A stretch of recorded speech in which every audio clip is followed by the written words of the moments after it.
ওমা, তোমাকে না একজন কমেন্টে লিখেছে কিছু ভেজ আইটেম করে দেখাতে। তো কি করবে তুমি ভাবছো? পনির খাবি?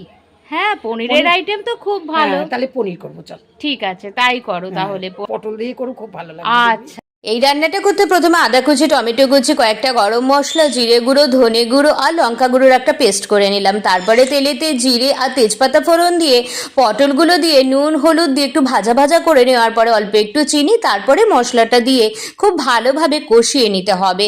আর কষানো হয়ে গেলে জল দিয়ে দাও। জল দেওয়ার পরে একটু ফুটে উঠলে পনিরগুলো দিয়ে অল্প একটু ঘি দিয়ে নামিয়ে নাও। ব্যাস, রান্না রেডি। দেখ কিরকম হয়েছে, দাও দেখি।